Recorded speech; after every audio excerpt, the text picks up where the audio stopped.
اعوذ باللہ من الشیطان الرجیم بسم اللہ الرحمن الرحیم عم يتساءلون عن النبأ العظیم الذی هم فیہ مختلفون کلا سیعلمون ثم کلا سیعلمون أَلَمْ نَجْعَلِ الْأَرْضَ مِهَادًا وَالْجِبَالَ أَوْتَادًا وَخَلَقْنَاكُمْ أَزْوَاجًا وَجَعَلْنَا نَوْمَكُمْ سُبَاتًا وَجَعَلْنَا اللَّيْلَ لِبَاسًا وَجَعَلْنَا النَّهَارَ مَعَاشًا وَبَنَيْنَا فَوْقَكُمْ سَبْعًا شِدَادًا وَجَعَلْنَا سِرَاجًا وَهَّاجًا وَأَنزَلْنَا مِنَ الْمُعْصِرَاتِ مَاءً ثَجَّاجًا لِنُخْرِجَ بِهِ حَبًّا وَنَبَاتًا وَجَنَّاتٍ أَلْفَافًا إِنَّ يَوْمَ الْفَصْلِ كَانَ مِيقَاتًا يَوْمَ يُنفَخُ فِي الصُّورِ فَتَأْتُونَ أَفْوَاجًا وَفُتِحَتِ السَّمَاءُ فَكَانَتْ أَبْوَابًا وَسُيِّرَتِ الْجِبَالُ فَكَانَتْ سَرَابًا إِنَّ جَهَنَّمَ كَانَتْ مِرْصَادًا لِلطَّاغِينَ مَآبًا لَابِثِينَ فِيهَا أَحْقَابًا لَا يَذُوقُونَ فِيهَا بَرْدًا وَلَا شَرَابًا إِلَّا حَمِيمًا وَغَسَّاقًا جَزَاءً وِفَاقًا إِنَّهُمْ كَانُوا لَا يَرْجُونَ حِسَابًا وَكَذَّبُوا بِآيَاتِنَا كِذَّابًا وَكُلَّ شَيْءٍ أَحْصَيْنَاهُ كِتَابًا فَذُوقُوا فَلَن نَّزِيدَكُمْ إِلَّا عَذَابًا صدق اللہ العظیم سبحانک لا علم لنا الا ما علمتنا انک انت العلیم الحکیم رب اشرح لی صدری ویسر لی امری واحلل عقدۃ من لسانی یفقہوا قولی۔ پناہ مانگتا ہوں میں اللہ تعالیٰ کی شیطان مردود سے۔ شروع کرتا ہوں میں اللہ کے نام سے جو بڑا مہربان نہایت رحم والا ہے۔ کس چیز کے متعلق وہ لوگ آپس میں ایک دوسرے سے سوال کرتے ہیں؟ وہی بڑی خبر کے متعلق جس میں وہ لوگ آپس میں مختلف ہو رہے ہیں۔ ہرگز نہیں عنقریب وہ جان لیں گے، پھر ہرگز نہیں عنقریب وہ جان لیں گے۔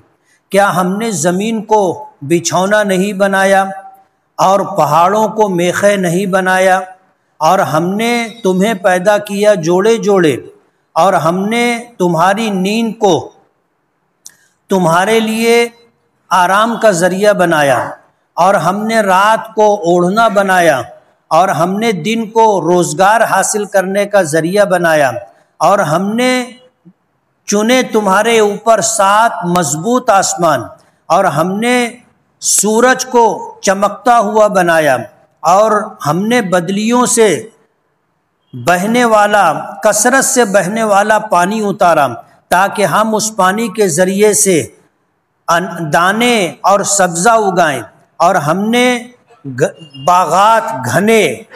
بے شک فیصلے کے دن کے لیے وقت مقرر ہے، جس دن سور میں پھونکا جائے گا، پس تم لوگ فوج در فوج آؤ گے، اور کھول دیا جائے گا آسمان، پس دروازے دروازے ہو جائیں گے، اور چلائے جائیں گے پہاڑ، پس وہ چمکتی ہوئی ریت ہو جائیں گے۔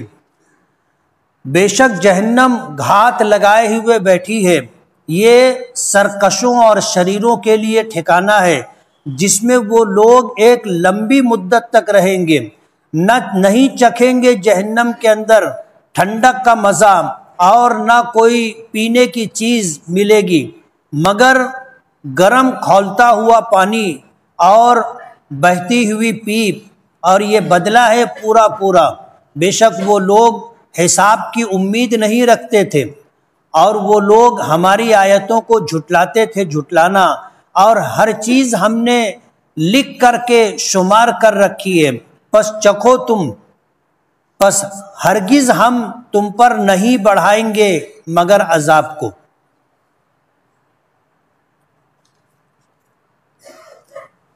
یہ 30ویں پارے کی پہلی سورت سورہ نبا ہے۔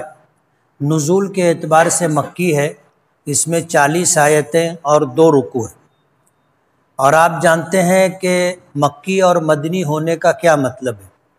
مکی ہونے کا مطلب یہ ہے کہ ہجرت سے پہلے، نبوت ملنے کے بعد ہجرت کرنے سے پہلے جو آیتیں یا سورت نازل ہوئی ہیں انہیں مکی کہا جاتا ہے، اور ہجرت کے بعد جو آیتیں یا سورتیں نازل ہوئی ہیں انہیں مدنی کہا جاتا ہے۔ یہی راجح قول ہے۔ اللہ تعالیٰ کا فضل اور کرم ہے کہ ایک لمبی مدت پہلے ہم نے درس قرآن کا سلسلہ شروع کیا تھا، اور الحمدللہ 29 پارے مکمل ہو گئے۔ یہ آخری 30واں پارہ ہے، اور انشاءاللہ یہ بھی مکمل ہو جائے گا۔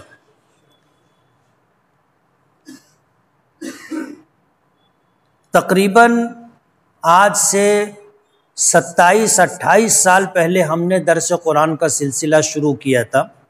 ہفتے میں ایک دن درس قرآن ہوتا ہے، جمعرات کے دن عشاء کی نماز کے بعد۔ رمضان المبارک کا مہینہ درس قرآن موقوف رہتا ہے تراویح کی وجہ سے۔ اس طرح آج ایک لمبی مدت کے بعد ہم 30ویں پارے تک پہنچے ہیں۔ آج اس کے 30ویں پارے کی پہلی سورت کا پہلا رکوع میں نے تلاوت کیا ہے، اس کا ترجمہ کیا۔ نبی کریم صلی اللہ علیہ وسلم کو جب نبوت عطا کی گئی تو نبوت ملنے کے بعد اللہ رب العالمین کے حکم سے آپ نے توحید کا پیغام دینا شروع کیا۔ اللہ تعالیٰ کی الوہیت، اللہ تعالیٰ کی وحدانیت، اور اللہ تعالیٰ کی ربوبیت، اور اسی کے ساتھ قیامت، حشر و نشر، بعث بعد الموت، مرنے کے بعد دوبارہ زندہ ہونا، ان چیزوں کا تذکرہ جب نبی کریم صلی اللہ علیہ وسلم مشرکین مکہ کے درمیان کرتے رہے تو ان لوگوں کے لیے یہ نئی بات تھی۔ ایمان، توحید، الوہیت، ربوبیت، قیامت، مرنے کے بعد دوبارہ زندہ ہونا، اور حساب و کتاب، اور اس کے بعد جنت و جہنم، یہ چیزیں ان کے لیے نئی تھی، انہوں نے کسی سے سنا نہیں تھا۔ اور جب نبی کریم صلی اللہ علیہ وسلم نے انہیں ایمان کا پیغام دیا، توحید کا پیغام دیا، اور ان کے سامنے قیامت کا تذکرہ کیا، مرنے کے بعد دوبارہ زندہ ہونے کا تذکرہ کیا، اور میدان محشر میں جمع ہو کر کے حساب و کتاب کی بات کی، اور حساب و کتاب میں کامیاب و ناکام اس بات کا تذکرہ کر کے کامیاب ہونے والوں کے لیے جنت اور ناکام ہونے والوں کے لیے جہنم ٹھکانہ ہوگا، اور یہ ابد الآباد یعنی ہمیشہ ہمیشہ کی زندگی ہوگی۔ تو وہ لوگ آپس میں ایک دوسرے سے سوال کرنے لگے، ایک دوسرے سے پوچھنے لگے۔ ان میں کچھ ایسے لوگ تھے جو اس کا انکار کرتے تھے کہ ایسا نہیں ہوگا، کچھ لوگ کہتے تھے ایسا ممکن ہے، کچھ لوگ ایسے تھے جن کو شک تھا کہ کیا ایسا ہو سکتا ہے۔ آپس میں سب مختلف تھے، آپس میں سب مختلف تھے، کسی کی سوچ کچھ اور تھی، کسی کی سوچ کچھ اور تھی۔ انہی میں وہ خوش نصیب لوگ بھی تھے جنہوں نے اللہ کے نبی صلی اللہ علیہ وسلم کی اس بات کو مانا، اللہ نے ہدایت مقدر کی تھی، انہوں نے ایمان قبول کیا، اور ایمان قبول کرنے کے بعد اللہ تعالیٰ کی وحدانیت، توحید کے قائل ہوئے، اللہ تعالیٰ کی الوہیت کہ صرف اسی ایک کی عبادت ہوگی، وہی تنہا عبادت کے لائق ہے، اللہ کی ربوبیت کو مانا کہ اس پوری کائنات کا اور ہر ایک ایک مخلوق کا پالنہار، پروردگار، پالنے والا اللہ رب العالمین، اور جس طرح اس دنیا میں ہر مخلوق کے لیے ایک وقت مقرر ہے کہ وہ چیز وجود میں آتی ہے، ایک وقت آتا ہے فنا سے دوچار ہوتی ہے۔ انسان پیدا ہوتا ہے، پہلے کچھ نہیں تھا، پھر پیدا ہوا، اس دنیا میں آیا، ایک وقت آتا ہے اس دنیا سے چلا جاتا ہے، ختم ہو جاتا ہے۔ تو جب ایک نظام بنا ہوا ہے کل من علیہا فان، کہ روئے زمین پر جتنی مخلوقات ہیں سب پر فنا طاری ہوگی، تو یہ دنیا جس میں ہم اور آپ ہیں، یہ زمین، یہ آسمان، یہ سورج، چاند، ستارے، یہ بھی سب فنا ہو جائیں گے، جس کو قیامت کہتے۔ ماننے والوں نے مانا، سعید بخت، نیک بخت روحوں نے، اللہ نے انہیں اس دنیا میں بھیجا، انہوں نے اس بات کو قبول کیا اور مانا اور اس پر یقین رکھا۔ مشرکین آپس میں بھی ایک دوسرے سے پوچھتے تھے، سوال جواب کرتے تھے، مسلمان بھی ایک دوسرے سے پوچھتے تھے اور مسلمانوں سے مشرکین بھی پوچھتے تھے۔ تو جس کے حصے میں ہدایت و سعادت تھی وہ ان چیزوں پر یقین رکھتے تھے، اور جب سوال و جواب ہوتا تھا تو سوال و جواب یقین بڑھے اس کے لیے ہوتا تھا۔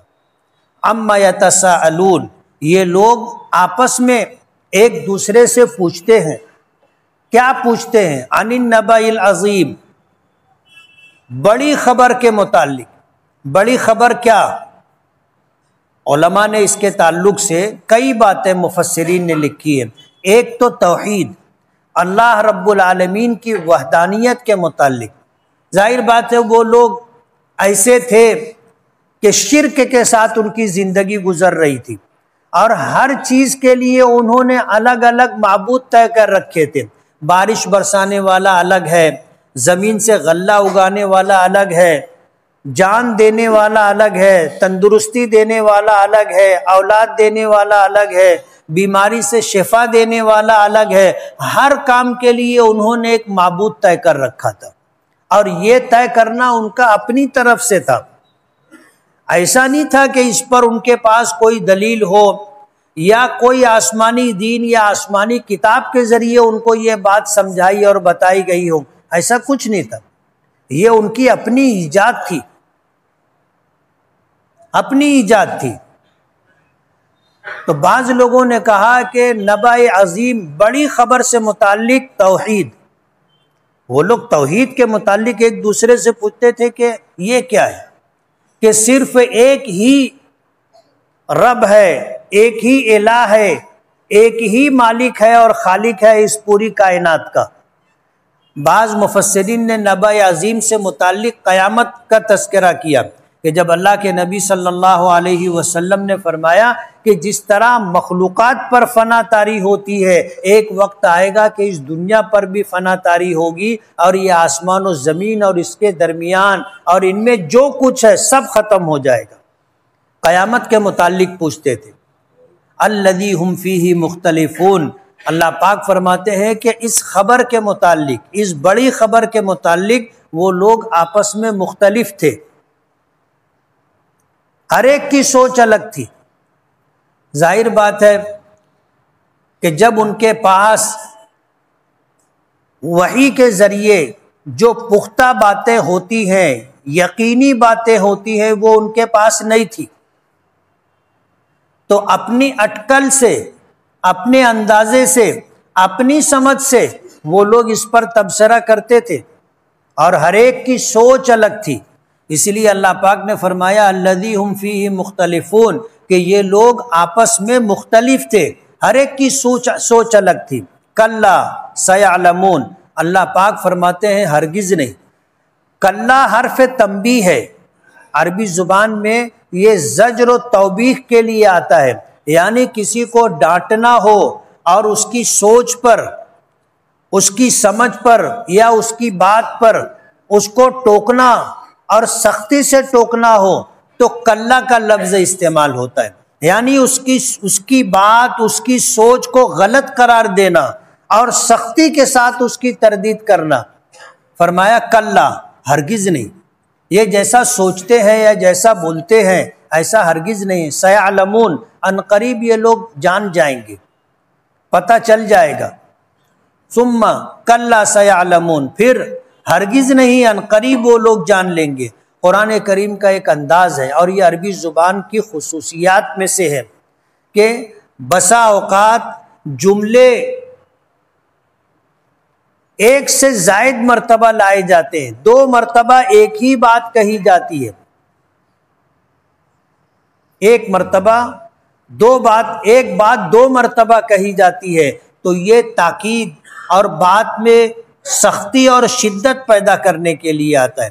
اللہ پاک نے فرمایا کہ آج یہ قیامت کا انکار کر رہے ہیں کہ ایسا کیسے ہوگا، اتنا بڑا آسمان، زمین، چاند، سورج سب ختم ہو جائے گا، ایسا کیسے ہوگا؟ اللہ پاک فرماتے ہیں ہرگز نہیں، یہ جو سوچ رہے ہیں یہ غلط سوچ ہے، سیعلمون، ان قریب انہیں پتہ چل جائے گا، ثم کلا سیعلمون، پھر ہرگز نہیں یہ جان لیں گے۔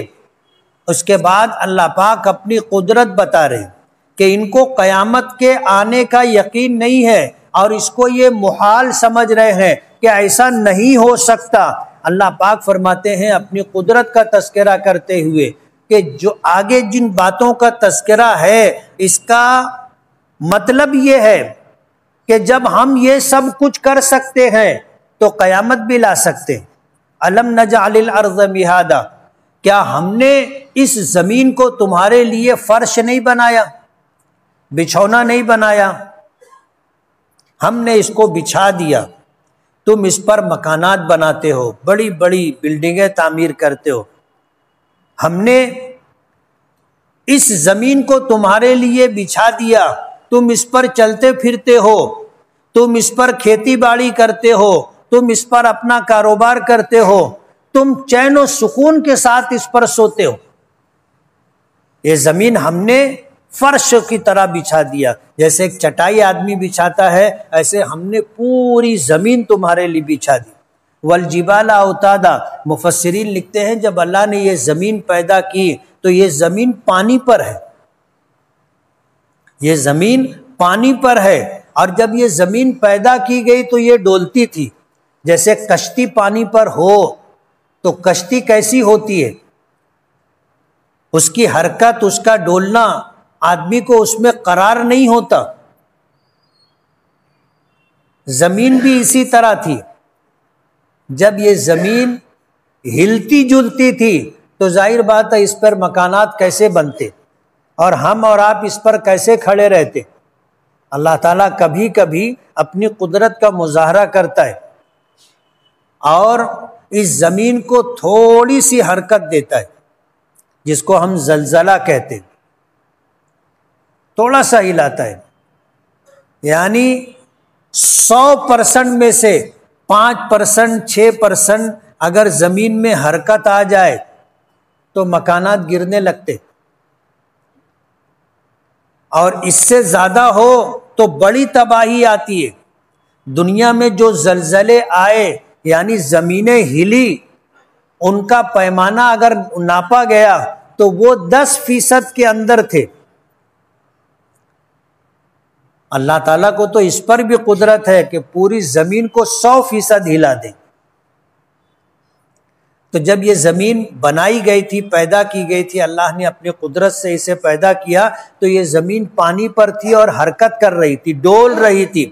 والجبال اوتادا، تو اللہ پاک نے پہاڑوں کو میخ بنایا، کیل، جس کو ہم کھلا کہتے ہیں، جیسے ہم کسی چیز کو میخ کے ذریعے اور کیل کے ذریعے ٹھوک دیتے ہیں تو وہ اپنی جگہ بالکل جم جاتی ہے، اسی طرح اللہ نے اس پوری زمین کو پرسکون کرنے کے لیے، حرکت ختم کرنے کے لیے اللہ نے پہاڑوں کو پیدا کیا۔ یہ بڑے بڑے پہاڑ جو اللہ نے پیدا کیے یہ زمینوں کے لیے میخ ہیں، کیل کی حیثیت رکھتے ہیں، کہ جب اللہ نے پہاڑ پیدا کیے تو یہ زمین ہلنا بند ہو گئی۔ والجبال اوتادا، اللہ اپنی قدرت بتاتے ہیں، وخلقناکم ازواجا، اور ہم نے تم کو جوڑے جوڑے بنائے، مرد کے لیے عورت، عورت کے لیے مرد، ہم نے جوڑا بنایا، یا یہ مراد ہے ہر چیز میں جوڑا، یا یہ مراد ہے کہ ہر چیز کی ضد ہم نے بنائی، ہر چیز کی ضد. روشنی کے مقابلے میں اندھیرا بنایا، سفید کے مقابلے میں کالا بنایا، دن کے مقابلے میں رات کو بنایا.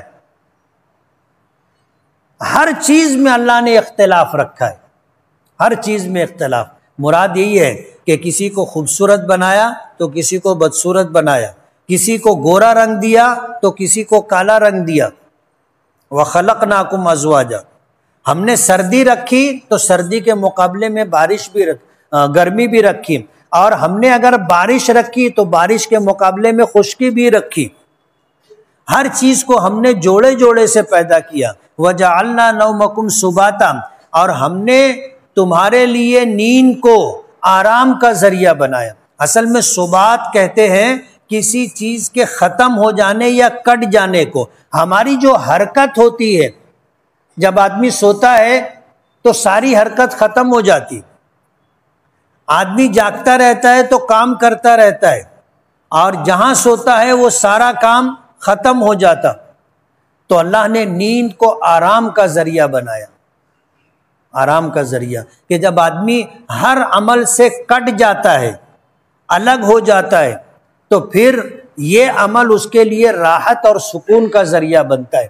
ہم لوگ دن بھر کام کر کے تھکتے ہیں، بستر پر جاتے ہیں، اللہ نیند دے دیتا ہے، مسلط کر دیتا ہے، سو جاتے، تو دوسرے دن بالکل حشاش بشاش اٹھتے، ساری تھکان دور ہو جاتی. اللہ نے نیند کو آرام کا ذریعہ بنایا. فرمایا کیا ہم نے تمہارے لیے نیند کو آرام کا ذریعہ بنایا. وَجَعَلْنَا اللَّيْلَ لِبَاسًا، اور ہم نے رات کو لباس اوڑھنا بنایا. رات آتی ہے جیسے لباس سے آدمی اپنے جسم کو ڈھانکتا ہے، جسم کے حصوں کو چھپاتا ہے، اسی طرح رات ہوتی ہے کہ روشنی ختم کر کے اللہ اندھیرا مسلط کر دیتا ہے. اندھیرا، اور ظاہر بات ہے اندھیرے میں پھر کچھ نظر نہیں آتا، ہر چیز ڈھک جاتی ہے. دیکھنے کے لیے روشنی کا انتظام کرنا پڑتا ہے، ورنہ دکھائی نہیں دیتا.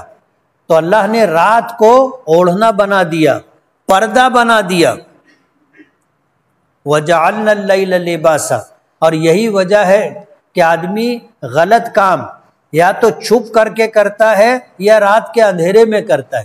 چھپ کر کے کرتا ہے تاکہ کوئی دیکھ نہ سکے، اور رات کے اندھیرے میں کرتا ہے کہ کوئی دیکھنا بھی چاہے تو اس کو نہ دکھے. وَجَعَلْنَا النَّهَارَ مَعَاشًا، اور ہم نے دن کو روزی حاصل کرنے کا ذریعہ بنایا. جب اللہ سورج نکال دیتے ہیں تو سورج پوری دنیا کو روشن کر دیتا ہے. آدمی کے لیے چلنا پھرنا، آنا جانا، دیکھنا دکھانا سب آسان ہو جاتا ہے. تو دن میں آدمی کسب معاش کے لیے، حصول روزگار کے لیے گھر سے نکلتا ہے، اپنے لیے، اپنے بیوی بچوں کے لیے روزگار حاصل کرتا ہے. یہ اللہ کی قدرت ہے. ہمارے یہاں تو رات میں بھی لوگ کماتے ہیں نا. در حقیقت رات اللہ نے آرام کے لیے بنائی. یہی وجہ ہے کہ دن بھر کی نیند رات کی نیند کی برابری نہیں کر سکتی، اور رات کی نیند سے جو سکون اور آرام ملتا ہے وہ دن کی نیند سے نہیں ملتا. تو دن اللہ نے روٹی روزی حاصل کرنے کے لیے اور رات کو اللہ نے آرام کرنے کے لیے بنایا. وَبَنَيْنَا فَوْقَكُمْ سَبْعًا شِدَادًا، اور ہم نے تمہارے اوپر 7 آسمان، مضبوط آسمان ہم نے چن دیے. علماء لکھتے ہیں کہ ایک آسمان سے دوسرے آسمان کے درمیان کی مسافت 500 برس کی مسافت ہے. یعنی ایک تیز رفتار بہترین نسل کا گھوڑا 500 سال تک مسلسل دوڑے تو وہ کتنا فاصلہ طے کرے گا؟ اتنا فاصلہ ایک آسمان سے دوسرے آسمان کے درمیان ہے. اور اللہ نے ایسے 7 مضبوط آسمان بنائے، 7 مضبوط آسمان، اور اتنے مضبوط بنائے کہ دنیا قائم ہونے سے لے کے آج تک اس میں ذرا بھی بوسیدگی، ذرا بھی پرانا پن، ذرا بھی پھٹن، ٹیڑھا پن کچھ بھی نہیں آئے۔ جیسا اللہ نے بنایا تھا اتنا مضبوط بنایا کہ پہلے دن جیسا تھا آج بھی ویسا ہی ہے۔ وَبَنَيْنَا فَوْقَكُمْ سَبْعًا شِدَادًا وَجَعَلْنَا سِرَاجًا وَهَاجًا، اور ہم نے ایک چمکتا ہوا روشن چراغ بنایا، سورج جو روشن بھی ہے اور گرم بھی ہے۔ رات آتی ہے تو سورج کی گرمی نہیں رہتی۔ بعض مفسرین نے لکھا کہ وَجَعَلْنَا اللَّيْلَ لِبَاسًا کا مطلب یہ ہے کہ رات میں زیادہ اوڑھنے کی ضرورت پڑتی ہے۔ آدمی جب سوتا ہے تو کیا کرتا ہے؟ اوڑھتا ہے، اس لیے کہ سورج نہیں ہے، سورج کی گرمی نہیں ہے تو خنکی اور سردی بڑھ جاتی ہے، آدمی کو اپنے جسم کے اوپر کچھ نہ کچھ ڈالنا پڑتا ہے، لباس ہونے کے باوجود اوڑھنے کی ضرورت پڑتی ہے۔ وَأَنزَلْنَا مِنَ الْمُعْصِرَاتِ مَاءً ثَجَّاجًا، اور ہم نے پانیوں سے بھری ہوئی بدلیوں سے خوب بہتا ہوا پانی اتارا، خوب بہتا ہوا پانی۔ اب دیکھو بارش ہوتی ہے، کسی جگہ کو گیلی کرنے کے لیے اور پھر اس کے اوپر پانی بہے، ہم کو کتنی محنت کرنی پڑتی ہے، لیکن اللہ کی قدرت ہے، اللہ جب بارش برساتا ہے تو پوری زمین پانی سے جل تھل ہو جاتی، اور وہی اگر زیادہ مقدار میں آ جائے تو انسانوں کے لیے مصیبت بن جاتی ہے، سیلاب آ جاتا ہے۔ لِنُخْرِجَ بِهِ حَبًّا وَنَبَاتًا، اور ہم نے ان پانی سے بھری ہوئی بدلیوں سے جو پانی بہتا ہوا پانی ہم نے اتارا، کیوں؟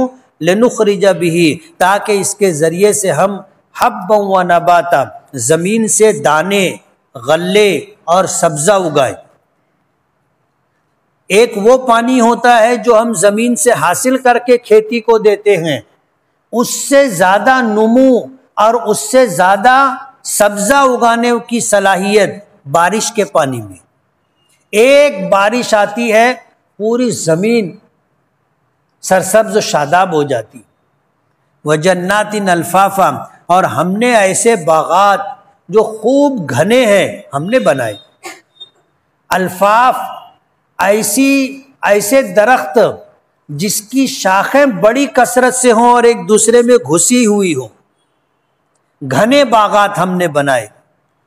پھر اللہ پاک فرماتے ہیں کہ یہ سب کچھ ہماری قدرت ہے، جب ہم یہ سب کچھ کر سکتے ہیں تو ہم نے جب دنیا بنائی ہے تو ہم اس کو ختم بھی کر سکتے۔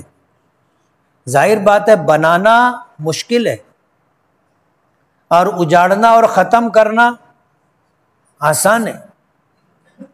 تو جو خدا یہ پوری کائنات بنایا ہے اور یہ سب کچھ اس کی قدرت میں ہے، اس کے لیے اس کائنات کو ختم کرنا، جس کو قیامت کہتے ہیں، کوئی بڑی بات نہیں ہے۔ سوچو اور غور کرو۔ ان یوم الفصل کان میقاتا، اللہ پاک فرماتے ہیں کہ بے شک فیصلے کے دن کے لیے وقت مقرر ہے، ایک مقررہ وقت پر اللہ پاک فیصلہ کریں گے، فیصلہ کریں گے۔ یوم ینفخ فی الصور فتأتون افواجا، جس دن سور پھونکا جائے گا اور تم سب فوج در فوج قبروں سے نکل کر کے میدان محشر میں آؤ گے۔ فتأتون افواجا وفتحت السماء فکانت ابوابا، اور یہ آسمان کھول دیا جائے گا اور پورے آسمان میں دروازے دروازے ہو جائیں گے اور فرشتے اتر کر زمین پر آ جائیں گے۔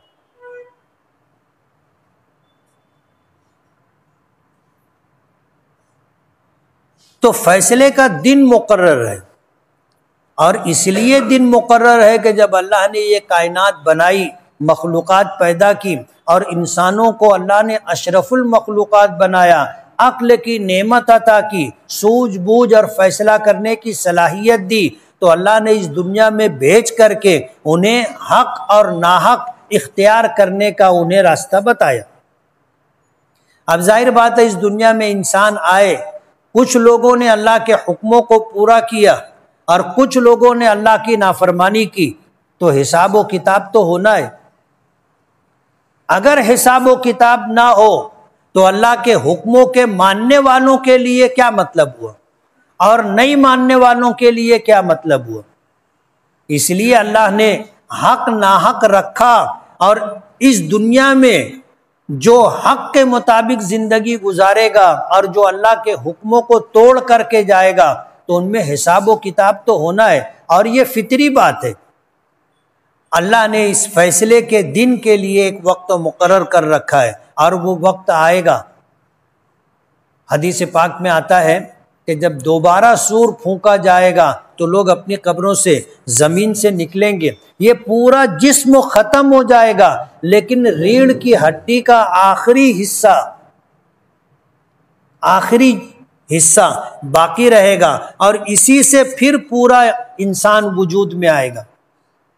حدیث پاک میں آتا ہے بارش ہوگی، اور بارش سے جس طرح زمین سے سبزہ اگتا ہے، گھاس اگتی ہے، اسی طرح جب بارش ہوگی، دوسرا سور جب پھونکا جائے گا تو ہر انسان زمین سے نکل کر کے آ جائے گا۔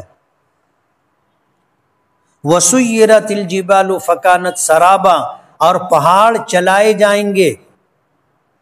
سور پھونکا جائے گا، آسمان کھول دیا جائے گا، پہاڑ چلائے جائیں گے۔ فکانت سرابا، ریگستانوں میں دور سے آدمی جب ریت کو دیکھتا ہے تو وہ چمکتا ہوا پانی نظر آتا ہے، پانی نہیں ہوتا، ریت ہوتی ہے، لیکن لوگوں کو پانی دکھائی دیتا ہے جس کی کوئی حیثیت اور کوئی حقیقت نہیں ہوتی۔ اسی طرح پہاڑ کو اللہ چلا دیں گے اور یہ پہاڑ بھی بے حیثیت ہو جائیں گے۔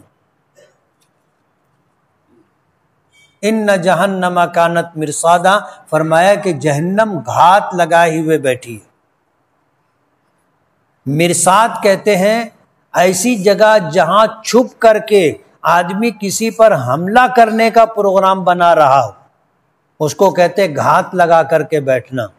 تو فرشتے گھات لگا کر کے بیٹھے ہیں، یا جہنم گھات لگا کر کے بیٹھی ہے کہ بس لوگ آئیں گے اور ان پر اچانک حملہ ہوگا۔ للطاغین مآبا، فرمایا کہ یہ جہنم شرری اور فتین لوگوں کا ٹھکانہ ہوگا۔ لابثین فیہا احقابا، جس میں وہ ہمیشہ ہمیشہ رہیں گے۔ یہ کافرین و مشرکین کے لیے۔ لابثین فیہا، جس میں وہ لوگ ٹھہریں گے۔ احقاب حقوب کی جمع ہے۔ حقوب کہتے ہیں ایک لمبی مدت کو۔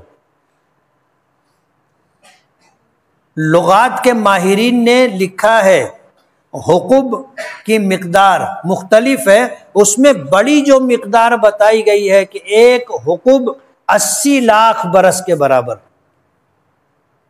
80 لاکھ سال کے برابر جو زمانہ ہے اس کو حقوب کہتے ہیں۔ احقابا، جہنم میں جہنمی ایک حقوب نہیں، نہ معلوم کتنے حقوب زمانے تک ٹھہریں گے۔ ابد الآباد کہہ دو، آسان لفظ، ہمیشہ کے لیے جہنم میں رہیں گے۔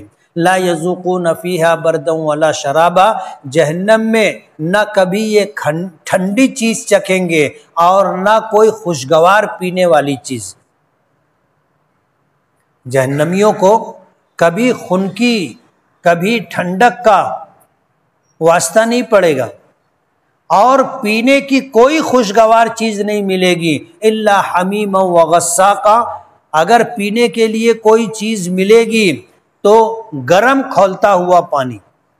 جہنمیوں کے متعلق آتا ہے پیاس کی شدت سے پانی پانی چلاتے رہیں گے، ہزاروں سال پانی پانی چلانے کے بعد جب ان کو دیا جائے گا تو اتنا جہنم کا کھولتا ہوا پانی ہوگا کہ منہ کے قریب کریں گے پورا چہرہ جھلس جائے گا، اور پئیں گے تو پانی اوپر سے جائے گا، آنتیں کاٹ کر کے نیچے سے نکل جائے گا۔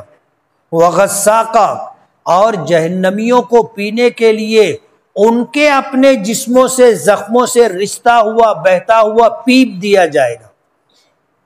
اللہ تعالی ہم سب کی حفاظت فرمائے۔ جزاء وفاقا، فرمایا کہ یہ ان کے لیے پورا پورا بدلہ ہوگا، پورا پورا بدلہ۔ انہم کانوا لا یرجون حسابا، یہ لوگ حساب کی توقع نہیں رکھتے تھے، مانتے نہیں تھے کہ حساب و کتاب ہوگا، دوبارہ زندہ کیے جائیں گے، اللہ کی بارگاہ میں پیشی ہوگی اور زندگی بھر کے اچھے برے اعمال کا حساب ہوگا، اس بات کو مانتے نہیں تھے، ان کو ایسی توقع نہیں تھی۔ انہم کانوا لا یرجون حسابا، وہ لوگ حساب و کتاب کی توقع نہیں رکھتے تھے۔ وکذبوا بآیاتنا کذابا، اور ہماری آیات کو، جس میں ہم اس بات کو بتاتے تھے کہ مرنا ہے، قیامت آئے گی، دوبارہ زندہ ہونا ہے، اللہ کی بارگاہ میں جانا ہے، پیشی ہے، حساب و کتاب ہوگا، اس کو جھٹلاتے تھے۔ وَكَذَّبُوا بِآيَاتِنَا كِذَّابًا، یہ لوگ ہماری آیتوں کو جھٹلایا کرتے تھے۔ وَكُلَّ شَيْءٍ أَحْصَيْنَاهُ كِتَابًا، فرمایا سن لو، ہر چیز کو ہم نے لکھ کر کے، گن کر کے رکھا ہے۔ یا تو مراد لوح محفوظ ہے، یا ہر انسان کے ساتھ جو دو فرشتے ہوتے ہیں اس کی نیکی اور بدی لکھنے کے لیے، دو فرشتے جن کو کرامن کاتبین کہا جاتا ہے، یہ دو فرشتے مقرر ہیں اور اللہ کے حکم سے لکھتے ہیں۔ حدیث پاک میں آتا ہے کہ آدمی نیکی کا ارادہ کرے، نیکی لکھنے والا فرشتہ ایک نیکی لکھ لیتا ہے۔ جیسے ہم یہ نیت کر لیں کہ آج تہجد پڑھیں گے، ہم نے نیت کی، نیکی لکھنے والے فرشتے نے ایک نیکی لکھ لی، اور جب تہجد پڑھ لیں گے تو مزید نیکیاں وہ لکھ لے گا۔ اور اگر ہم نے گناہ کا ارادہ کیا تو بدی لکھنے والا فرشتہ لکھنا چاہتا ہے تو نیکی لکھنے والا فرشتہ اس کو روک دیتا ہے۔ نیکی لکھنے والا امیر ہے، حاکم ہے، سردار ہے، اور گناہ لکھنے والا اس کے تابع ہے۔ جب کوئی آدمی گناہ کا ارادہ کرتا ہے تو وہ لکھنا چاہتا ہے کہ اس نے گناہ کا ارادہ کیا، نیکی لکھنے والا اس کو روک دیتا ہے کہ لکھ مت، جب تک یہ گناہ کرے گا نہیں، لکھنا نہیں۔ کتنا مہربان ہے اللہ پاک، کتنا مہربان کہ نیکی کا ارادہ کر لیے تو نیکی لکھ گئی۔ اب تہجد نہیں بھی پڑھیں گے تو ہم کو ایک نیکی تو اللہ نے دے دی، اور پڑھ لیں گے تو کیا دیں گے اللہ پاک ہم کو اندازہ نہیں۔ اور اتنا مہربان کہ اگر گناہ کا ارادہ کیا تو گناہ لکھا نہیں جاتا جب تک آدمی گناہ نہ کر لے، اور اگر گناہ کر کے توبہ کر لے، پشیمان، نادم، شرمندہ ہو جائے، اللہ سے توبہ کر لے تو وہ لکھا ہوا گناہ بھی مٹا دیا جاتا ہے۔ اللہ پاک فرماتے ہیں وَكُلَّ شَيْءٍ أَحْصَيْنَاهُ كِتَابًا، ہر چیز کو ہم نے شمار کر کے لکھ رکھا ہے۔ فَذُوقُوا، پھر گناہ کرنے والوں کو، جہنم میں جانے والوں کو کہا جائے گا چکھو، جہنم کا عذاب چکھو۔ فَلَن نَّزِيدَكُمْ إِلَّا عَذَابًا، ہم ہرگز نہیں بڑھائیں گے مگر عذاب۔ یعنی جس طرح جنت میں ایک نعمت کے بعد دوسری نعمت ملے گی جو پہلی نعمت سے بڑھ کر کے ہوگی، اسی طرح جہنم میں جو عذاب ہوگا، اس عذاب کے بعد جو دوسرا عذاب ہوگا وہ شدت میں پہلے عذاب سے بڑھ کر کے ہوگا۔ فَلَن نَّزِيدَكُمْ إِلَّا عَذَابًا، ہم نہیں بڑھائیں گے مگر عذاب کو، اور بڑھاتے رہیں گے۔ جس طرح جنت کی نعمتیں بڑھتی رہیں گی، اسی طرح جہنم میں عذاب بھی بڑھتا رہے گا۔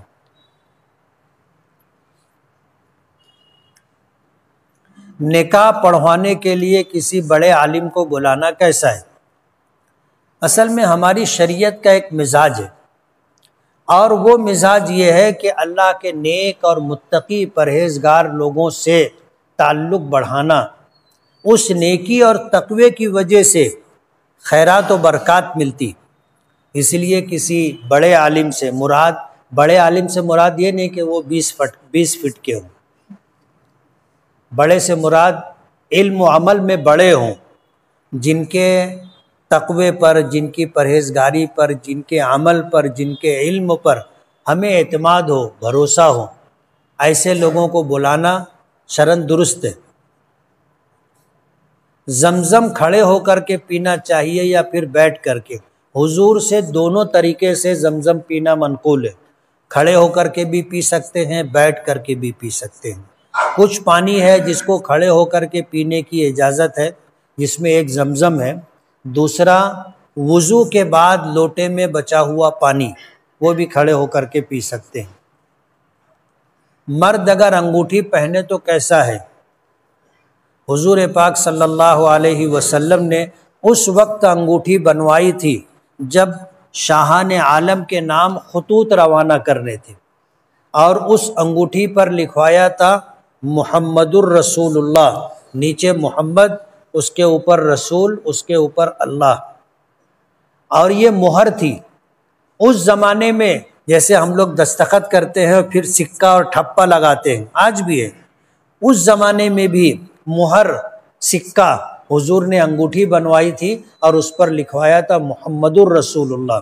حضور وہ انگوٹھی پہنتے تھے، اور حضور کے متعلق منقول ہے کہ آپ نے عقیق یمنی کی بھی انگوٹھی پہنی، یعنی ایسی انگوٹھی جس میں یمن کا عقیق لگا ہوا تھا، لیکن حضور پہنتے تھے تو پتھر باہر کی طرف نہیں، اندر کی طرف ہوتا تھا، ہتھیلی کی طرف۔ علماء نے لکھا ہے کہ انگوٹھی پہننا سنت خصوصی ہے، سنت عمومی نہیں ہے کہ ہر آدمی انگوٹھی پہنے۔ اب آج تو ایسا ہو گیا کہ جو سماج اور معاشرے میں بالکل بے حیثیت ہوتا ہے، بلکہ یوں کہو کہ اس سے آگے چلا جاتا ہے، وہ 10 کی 10 انگلیوں میں انگوٹھی پہنتا ہے۔ سمجھ رہے ہو نا میں کیا کہنا چاہ رہا ہوں؟ تو انگوٹھی پہننا اور صافہ امامہ باندھنا یہ سنت خصوصی ہے، ہر آدمی نہیں پہن سکتا، ہر ایک کے لیے سنت نہیں ہے۔ جو قاضی ہو، مفتی ہو، جس کو مہر لگانا پڑتا ہو، ایسے لوگوں کے لیے انگوٹھی پہننا سنت ہے، اور جن کو علم و عمل کے اندر بڑا درجہ اور مقام ملا ہو وہ صافہ باندھیں گے، ہر ایرا غیرہ صافہ نہیں باندھے گا۔ تو صافہ باندھنا اور انگوٹھی پہننا یہ سنت خصوصی ہے، سنت عمومی نہیں ہے۔ کیا حضور نے کسی غیر مسلم کو حرم میں آنے سے منع کیا ہے؟ حدیث پاک میں آتا ہے نبی کریم صلی اللہ علیہ وسلم نے اپنی زندگی کے آخری ایام میں جو وصیتیں کی اور جس بات کی تاکید کی اس میں سے ایک یہ تھا، اخرج الیہود والمشرکین من جزیرۃ العرب، کہ جزیرۃ العرب سے مشرکین اور یہودیوں کو نکال دیا جائے۔ اس حدیث کے پیش نظر علماء کی ایک بڑی جماعت نے یہ موقف اختیار کیا کہ جزیرۃ العرب سے ان کو نکالنا ہے، جسے حضرت عمر رضی اللہ تعالی عنہ نے اپنے زمانے میں پورا کیا تھا، حضور کی وصیت پوری کی تھی۔ اسی میں یہ بھی ہے کہ حرمین شریفین میں غیر مسلموں کا داخلہ ممنوع ہوگا، یہاں کوئی مشرک نہ رہے گا نہ داخل ہو سکے گا۔ ماں باپ حیات ہے، لڑکی لڑکے کا انتقال ہو گیا، پوتی پوتا اور نواسی نواسے حیات ہیں، تو وارث کون ہوگا؟ وراثت کا ایک قانون ہے، وراثت ہمدردی کی بنیاد پر تقسیم نہیں ہوتی کہ جو غریب اور ضرورت مند ہوگا اس کو ملے۔ اگر ایسا ہو تو مالدار کے انتقال کے بعد جو سماج کے اندر سب سے غریب اور ضرورت مند ہوگا اس کو ملنا چاہیے میراث۔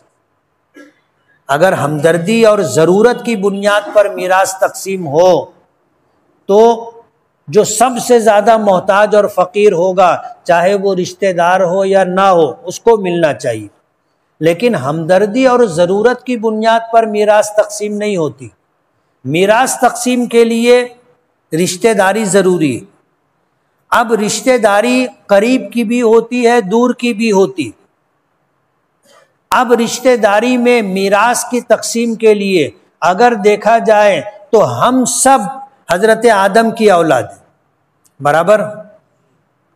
ہماری ماں اور باپ اوپر جا کر کے ایک ہیں، تو ہم سب رشتہ دار ہیں۔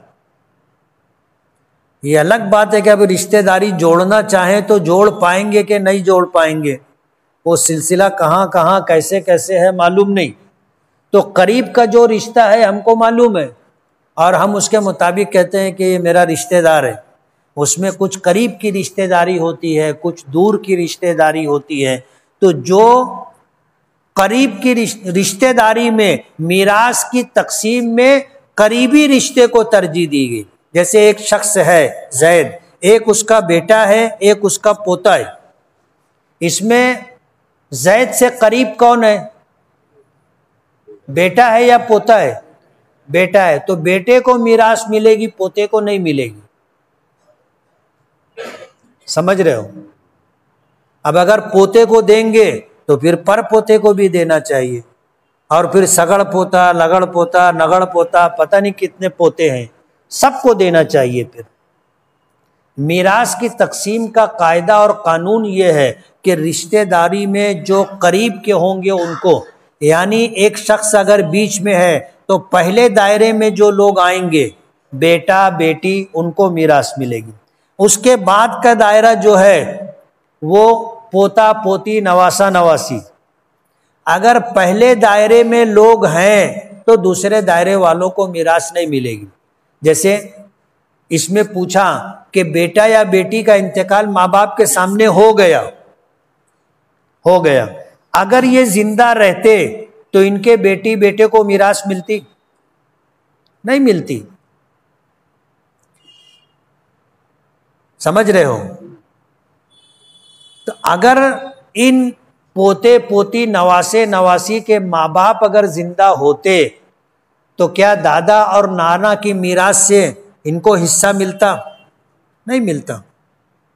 لیکن اب ان کا انتقال ہو گیا تو اب پہلے دائرے میں جو لوگ ہیں وہ وارث ہوں گے، دوسرے دائرے میں جو لوگ ہیں وہ وارث نہیں ہوں گے. بعض صورتوں میں اس کی کچھ 38 صورتیں بنتی ہیں کہ یہ رشتہ دار مرنے والے کے یہ رشتہ دار ہے تو ان کو ملے گا، یہ ہے تو ان کو ملے گا، یہ ہے تو ان کو ملے گا. اس میں سے ایک صورت ایسی ہے جس میں پوتی پوتے کو میراث نہیں ملتی. 37 صورتوں میں میراث ملتی ہے، ایک صورت میں نہیں ملتی، جو یہ صورت پوچھی گئی.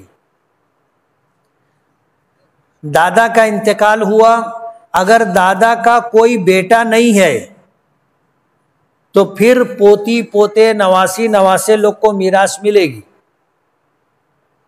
لیکن اگر دادا کے انتقال کے بعد ان کا کوئی بیٹا موجود ہے، چاہے ایک ہی ہو، پوتی پوتے، نواسی نواسے لوگ کو میراث نہیں ملے گی.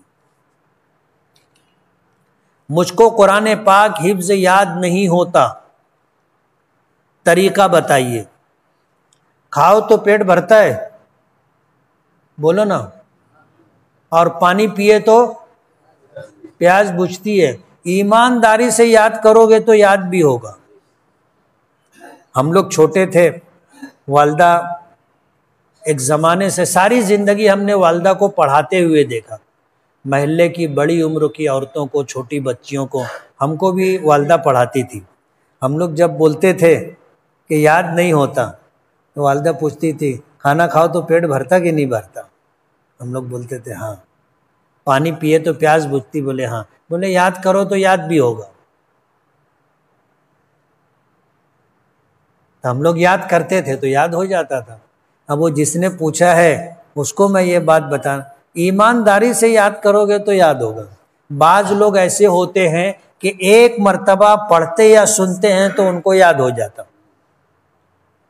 ایک بادشاہ تھا، اس نے اعلان کیا کہ اگر کوئی مجھے آ کر کے ایسا قصیدہ، ایسی غزل، ایسی نظم، ایسی حمد، ایسی مناجات اور ایسی نعت سنائے جو مجھے یاد نہ ہو تو میں اس کو انعام دوں گا.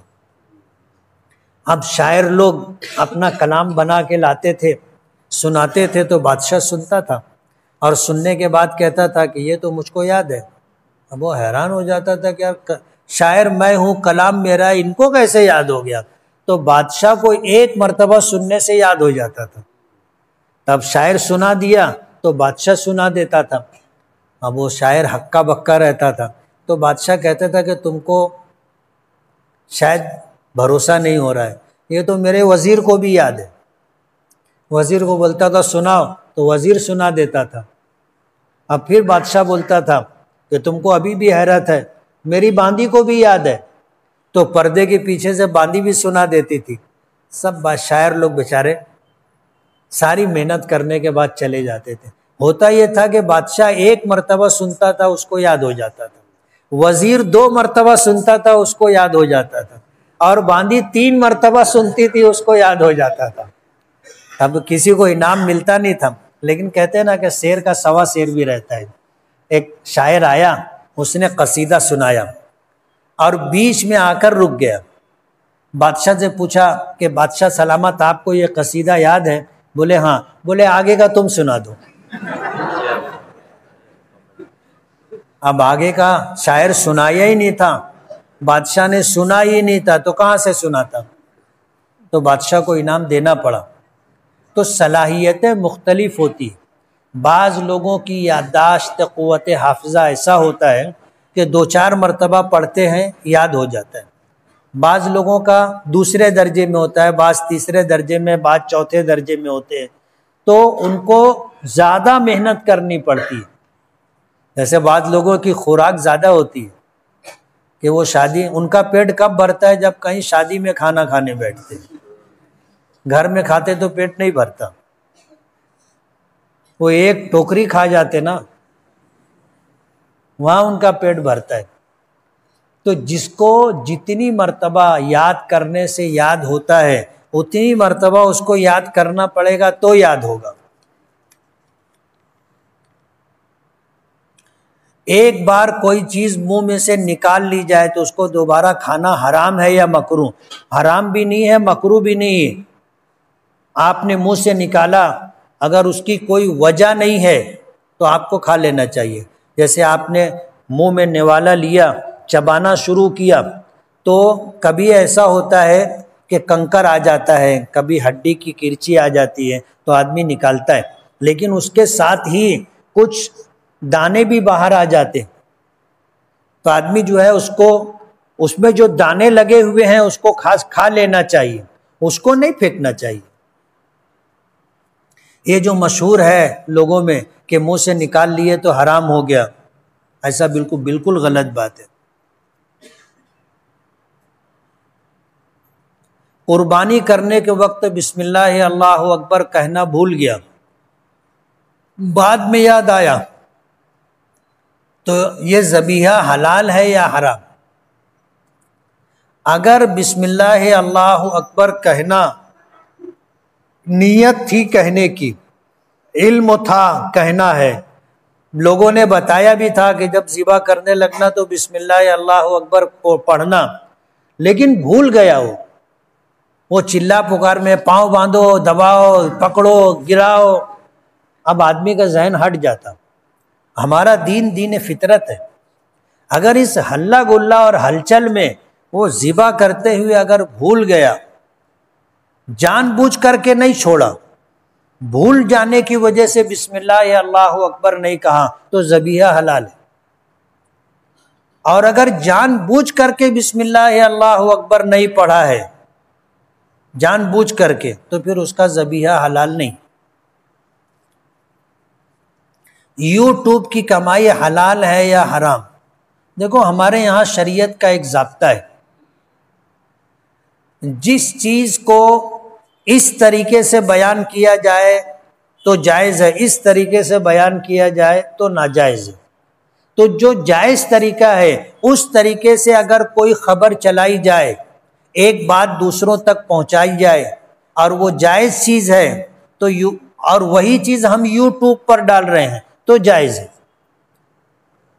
اب اگر وہی چیز جو ناجائز ہے، جس کو ہم ایسے دیکھ نہیں سکتے اور کسی دوسرے کو بتا نہیں سکتے، وہی چیز اگر ہم یوٹیوب پر ڈالیں یا ویڈیو ڈالیں تو وہ ناجائز ہے۔ جیسے بلو فلم ہوتی، حرام کاری ہوتی ہے، ظاہر بات ہے ہم ایسے آنکھوں سے نہیں دیکھ سکتے، اس کو دیکھنا گناہ ہے، دکھانا گناہ ہے، کہ ہم کسی کو پکڑ کے لائے لے ہنجے سے کھڑے ہو کے دیکھ، ناجائز ہے۔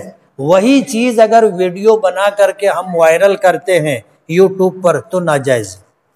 تابوت سکینہ کیا ہے؟ تابوت سکینہ کے متعلق آتا ہے کہ اللہ پاک نے جب حضرت آدم علیہ السلام کو جنت سے اتارا تھا تو ان کے ساتھ جنت کی لکڑی کا یہ تابوت بھی اتارا تھا۔ وہ تابوت سکینہ ہے جو نبیوں کے پاس ہوتا ہوتا بنی اسرائیل تک آیا، اور پھر بنی اسرائیل کے زمانے میں یہ ادھر ادھر ہو گیا۔ آج تک یہودی اس کو ڈھونڈ رہے ہیں۔ اگر کوئی طالب علم حفظ کر لے تو کیا اسے ایک نشست میں سنانا ضروری ہے؟ ضروری نہیں، اور ہر ایک کی یادداشت ایسی نہیں ہوتی، اور ہر ایک کی صلاحیت ایسی نہیں ہوتی۔ بعض ایسے ہوتے ہیں ان کو پورا قرآن پاک یاد ہے لیکن ایک نشست میں پورا قرآن پاک نہیں پڑھ سکتے۔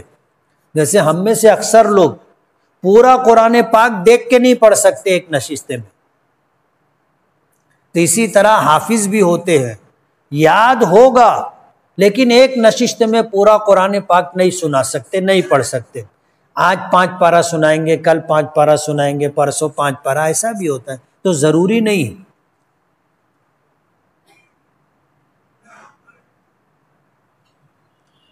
ہمارے یہاں بعض جگہ یہ شرط لگائی جاتی ہے کہ ایک نشست میں جب تک حافظ پورا قرآن پاک نہیں سنائے گا تو اس کو سند نہیں دی جائے گی۔ یہ بات برابر نہیں۔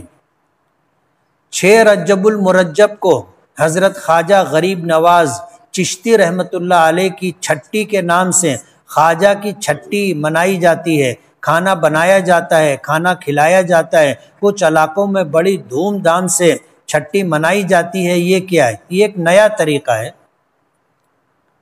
اگر یہ چیز دین کا حصہ ہوتی تو ہر اللہ والے کی چھٹی منانا تھا، سب سے پہلے تو حضور کی چھٹی منانا تھا نا، پھر اس کے بعد حضرت ابو بکر کی، پھر حضرت عمر کی، پھر حضرت عثمان کی، پھر حضرت علی کی۔ تو یہ ایک نیا طریقہ ہے جو لوگوں نے ایجاد کیا ہے، اسی کو بدعت کہتے ہیں۔ وضو کرنے والے شخص کو سلام کرنا کیسا ہے؟ کر سکتے ہیں۔ حادثے میں ایکسیڈنٹ سے مرنے والا شہید کہلاتا ہے۔ ہاں، یہ شہید اخروی ہے۔ شہید کی 2 قسم، ایک شہید دنیاوی اور ایک شہید اخروی۔ شہید دنیاوی وہ ہے جس کے ساتھ دنیا سے ہی شہیدوں کے ساتھ جو برتاؤ کیا جاتا ہے وہ کیا جائے، جیسے شہید کو غسل نہیں دیا جاتا۔ شہید جو ہوتا ہے یعنی اللہ کے دین کی حفاظت و صیانت کے لیے میدان جہاد میں جا کر کافروں اور مشرکوں سے لڑا اور جان قربان کر دی، وہ شہید ہے۔ اسے شہید دنیاوی کہتے ہیں، یعنی دنیا سے ہی اس کے ساتھ شہیدوں کا معاملہ ہوگا۔ اس کو جس کپڑے میں شہید ہوا ہے اس کپڑے کو رکھتے ہوئے اس کو کفن دیں گے، اس کو غسل نہیں دیں گے۔ اور شہید کی نماز جنازہ پڑھی جائے گی یا نہیں پڑھی جائے گی، 2 قول ہے۔ ایک علماء کی جماعت کہتی ہے کہ اس کو نماز جنازہ کی بھی ضرورت نہیں ہے، نماز جنازہ مرنے والے کے لیے دعا ہے، یہ اللہ کے راستے میں اپنی جان قربان کیا ہے، یہ کسی کی دعا کا محتاج نہیں، اس کی نماز جنازہ نہیں پڑھیں گے، ایسے ہی دفن کر دیں گے۔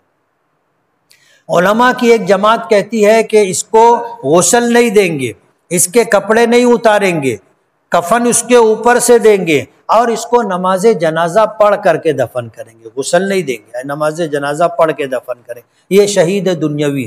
اور اس کے علاوہ شہیدوں کی 100 قسمیں جن کے ساتھ دنیا میں شہیدوں کا برتاؤ نہیں ہوگا۔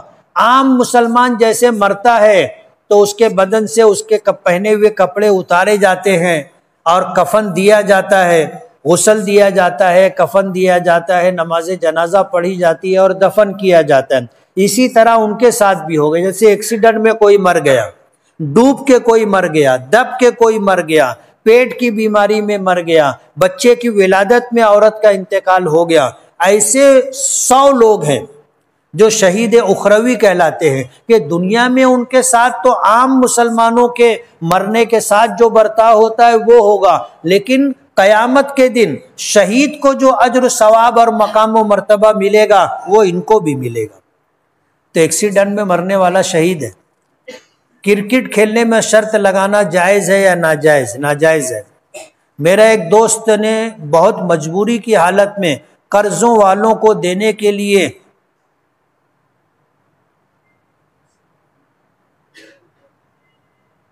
کیا لکھا ہے معلوم نہیں، ٹکے سے پیسہ لیا ہے تو اس کی نماز روزہ صدقے کا ثواب ملے گا یا نہیں ملے گا؟ سودی قرض لینے کا جو گناہ ہے وہ اس کو ہوگا، لیکن اس کی نماز روزہ زکوٰۃ حج وہ سب قبول ہوگی۔ مدرسے میں زکوٰۃ کا جو مال دیا جاتا ہے وہ کہاں خرچ ہوتا ہے؟ مدرسوں میں جو زکوٰۃ دی جاتی ہے وہ صرف بچوں کے کھانے پر، کپڑے پر اور اسکالرشپ پر ہی خرچ ہوتی ہے، اس کے علاوہ مدرسے میں زکوٰۃ کا کوئی مصرف نہیں۔ کھانا کھانے کی دعا کون سی ہے؟ اللہم بارک لنا فی ورزقنا فی، اللہم بارک لنا فی، یہ دعا ہے۔ اس کے علاوہ بسم اللہ الرحمن الرحیم، بسم اللہ وعلی برکت اللہ۔ ایک شخص نے خواب دیکھا کہ اس کے چاروں طرف پانی ہی پانی ہے اور اس کے گھر والے بھاگ رہے ہیں پانی سے۔ تعبیر کیا ہے؟ پانی اگر خواب میں دیکھا ہے تو دو قسم کا ہوگا، پانی اگر صاف ستھرا ہے تو اس کے دیندار ہونے کی علامت ہے، اور اگر گندا پانی ہے تو اس کے بے دین اور بددین ہونے کی علامت ہے۔ اور یہ کہ اگر پانی جو دیکھا ہے وہ صاف و شفاف پانی تھا اور یہ لوگ بھاگ رہے ہیں تو اچھی تعبیر نہیں، اور اگر پانی گندا دیکھا ہے اور بھاگ رہے ہیں تو اچھی تعبیر ہے۔ غسل کرنے سے پہلے برہنہ ہو کر وضو کیا پھر غسل کیا تو کیا اس وضو سے نماز و تلاوت کر سکتا ہے؟ کر سکتا ہے۔ تنہائی میں غسل کرتے ہوئے برہنہ ہونے کی شرعاً اجازت ہے، اور وضو ٹوٹنے والے نواقض وضو میں برہنہ ہونا نہیں ہے۔ ایک آدمی وضو سے تھا اور کپڑے اتار دیا تو اس کا وضو نہیں ٹوٹے گا۔ حدود حرم میں غیر مسلموں کا داخلہ ممنوع ہے۔ پھر اسمرتی ایرانی کس طرح مدینہ، مسجد قباء اور احد پہاڑ کا دورہ کیا؟ وہاں کے لوگوں نے کروایا تو اس نے کر لیا، نہیں کروانا تھا۔ عورتیں جو سونا پہنے رہتی اس پر زکوٰۃ ہے یا نہیں؟ امام اعظم ابو حنیفہ رحمۃ اللہ علیہ کے یہاں وہ سونا چاندی جو استعمال میں ہے اس پر بھی زکوٰۃ ہے۔ امام شافعی رحمۃ اللہ علیہ کے یہاں استعمال کیے جانے والے زیورات پر زکوٰۃ نہیں ہے۔ ہیلتھ انشورنس سے لینا کیسا ہے؟ جائز نہیں۔ انٹرنیٹ بینکنگ، فون، گوگل پے، پے ٹی ایم استعمال کرتا ہوں، اس میں جو کیش بیک آتا ہے کیا وہ استعمال کر سکتے ہیں؟ کر سکتے۔ وجہ اس کی یہ ہے کہ جیسے ایک وہ ہوتا ہے، ہم لوگوں نے جا کے پوچھا کہ بھائی انگور کیا کلو دے رہے؟ اس نے کہا 100 روپئے۔ آپ نے سودا نہیں کیا، بولے 1 کلو دے دو۔ اب وہ بیچنے والا 80 روپئے میں بیچ رہا ہے۔ لوگوں کی عادت ہوتی ہے ہندی کی چندی کرنے کی، خوب سودا کرتے۔ 100 روپئے، بولا نہیں 50 روپیہ کلو دو، اچھا 60 روپئے میں دے دو، چل 70 روپئے میں دے دے۔ لوگ کرتے ہیں ایسا، تو بیچنے والے لوگ پہلے ہی تھوڑا سا کچھ بڑھا کر کے بولتے ہیں کہ یہ سودا کرے گا تو اتنا کم ہو جائے گا۔ اب آپ نے سودا نہیں کیا لیکن بیچنے والے کو لگا کہ یار میں 100 بولا یہ تو 100 دے رہا ہے، تو اس کا ضمیر قبول نہیں کرتا، تو وہ 1 کلو انگور بھی دیا اور 20 روپیہ واپس بھی دیا۔ حالانکہ وہ واپس نہیں دیتا تو اس کے لیے پورا 100 روپیہ لینا جائز تھا، لیکن اپنی مرضی سے وہ واپس دے رہا ہے تو لینا جائز ہے۔ اسی طرح اگر ہم نے کوئی سودا کیا اور ہم نے جن سے خرید کی ہے، اگر وہ ہمیں کچھ پیسہ واپس دیتے ہیں جس کو انگلش میں کیش بیک کہا جاتا ہے تو لے سکتے ہیں۔ بینک کا اکاؤنٹ کھولنے کی جو فیس یا کمیشن لیتے ہیں کیا وہ جائز ہے؟ جائز ہے۔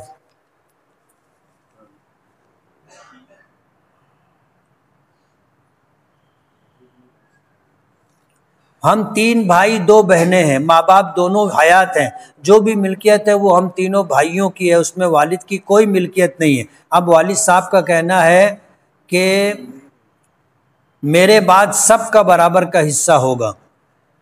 باپ کی جو کمائی ہے اور باپ کی جو ملکیت ہے ان کے انتقال کے بعد ان کے سارے وارثین اس میں حصے دار ہوں گے، لیکن آج اگر باپ کی کوئی ملکیت نہیں ہے، بچوں نے خود محنت مزدوری کی، کمایا، تو وہ ان کا اپنا ہے، باپ کی ملکیت نہیں ہے۔ باپ کے مرنے کے بعد اس میں دوسرے بھائی بہن لوگ وارث نہیں ہوں گے۔ ہمارے یہاں اس طرح کا مطالبہ ہوتا ہے کہ ایک بھائی ہے وہ ٹیچر ہے، باپ نے پڑھایا، ایک بھائی ہے وہ ٹیلر ہے، باپ نے اس کو ہنر سکھوایا، ایک مزدور ہے وہ لوم چلاتا ہے، ایک سائزر ہے وہ سائزنگ چلاتا ہے، باپ کا اپنا کچھ نہیں۔ اب ان لوگوں نے اپنا محنت کی، کمایا، کمانے کے بعد جو کچھ لا کر جو باپ کے ہاتھ میں رکھ دیا وہ باپ کا ہو گیا، اس میں سے کچھ انہوں نے بچا لیا تو یہ ان کا اپنا ہے، ان کی ملکیت ہے، باپ کی ملکیت نہیں ہے۔ باپ کے مرنے کے بعد باپ کی ملکیت بٹے گی، بیٹوں کی ملکیت نہیں بٹے گی۔ اور ہمارے یہاں اس طرح کا فیصلہ ہوتا ہے، بسا اوقات غلط فیصلہ ہوتا ہے کہ سب کی کمائی لاؤ اور سب بانٹیں گے، صحیح نہیں۔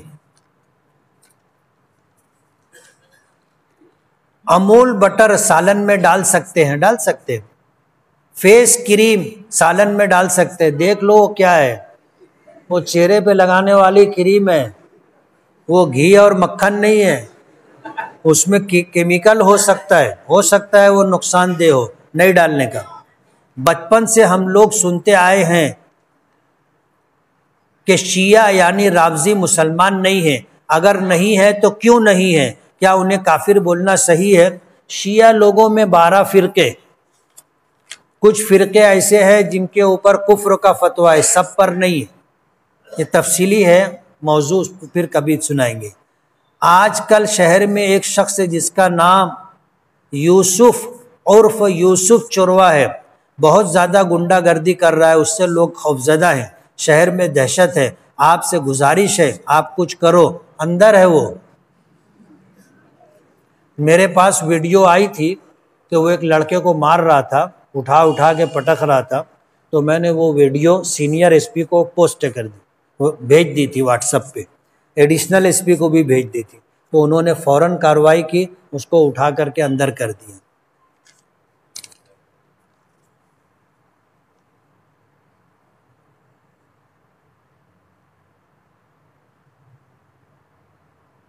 کیا جمعہ کے دن حضور سے ملنے آنے والے دیہاتی صحابی اور دور دراز سے ملنے آنے والے صحابہ حضور کی خدمت میں ہدیہ دیتے تھے، اور کیا حضور کچھ صحابہ کا انتظار بھی کرتے تھے؟ ہاں، صحابہ کرام حضور کی خدمت میں ہدیہ پیش کیا کرتے تھے، اور حضور نے اپنی امت کو فرمایا تہادو تحابو، ہدیہ لیتے دیتے رہا کرو، صرف لیتے رہا کرو یہ نہیں کہا، لیتے بھی رہا کرو دیتے بھی رہا کرو، آپس میں محبت ہوگی۔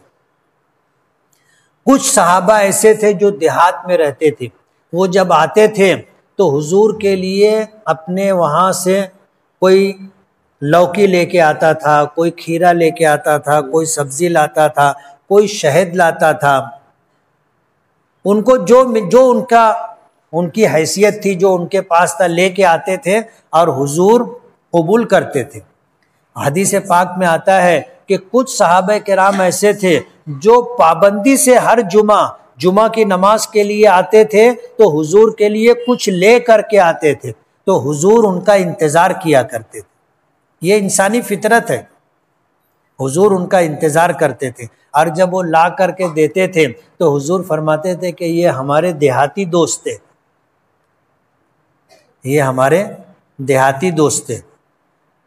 تو ہمیں یہ سنت ہے، اسے زندہ کرنا چاہیے۔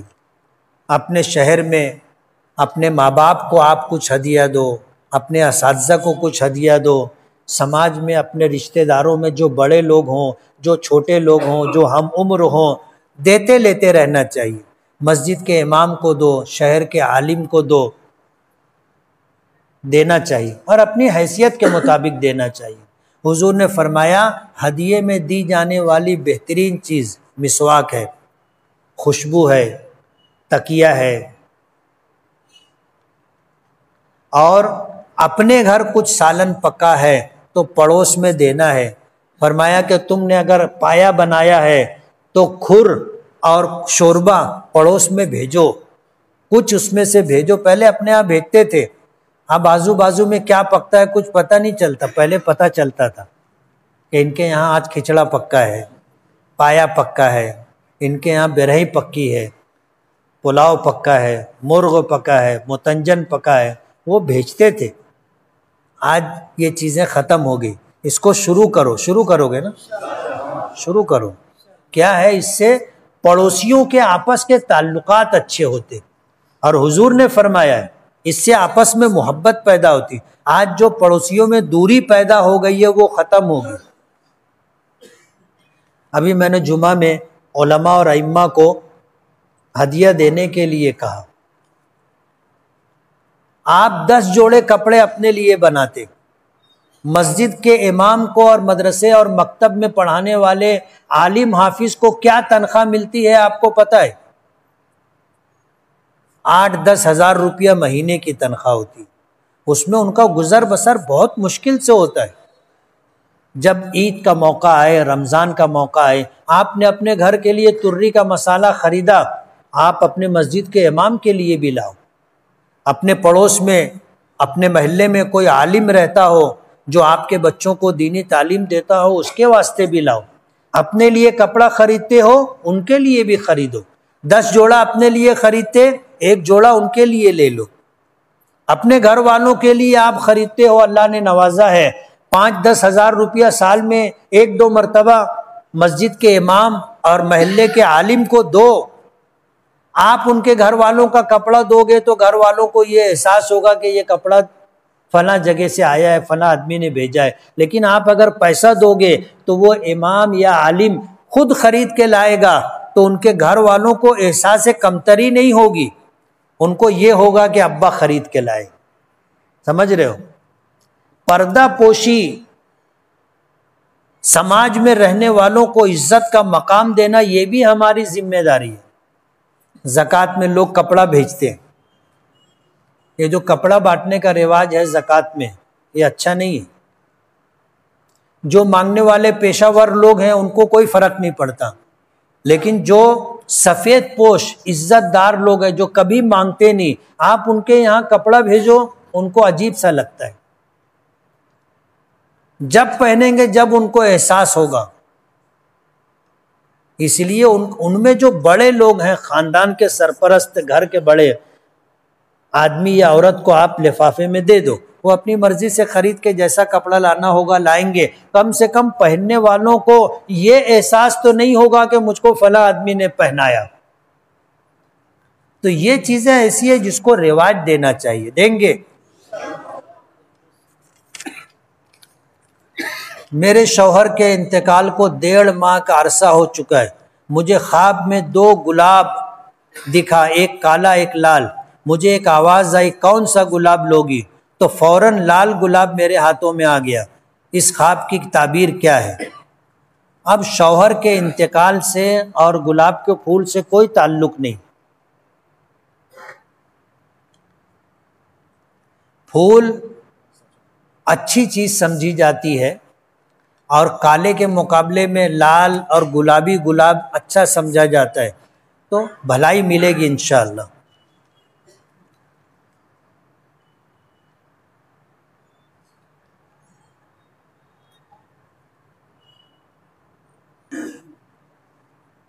سماج کے متعلق ایک مسئلہ ہے کہ ایک لڑکی کی شادی سے پہلے کسی لڑکے سے محبت تھی، اس کی شادی دوسری جگہ ہو گئی، شادی کے بعد وہ لڑکا جس سے محبت تھی وہ لڑکی کو لے کے بھاگ گیا، 15 دن تک دونوں ساتھ میں رہے، اب واپس آئے تو اس کے شوہر نے اس کو طلاق دے دی، تو کیا جو لڑکا لے کر کے بھاگ گیا تھا اس کے ساتھ نکاح ہو سکتا ہے؟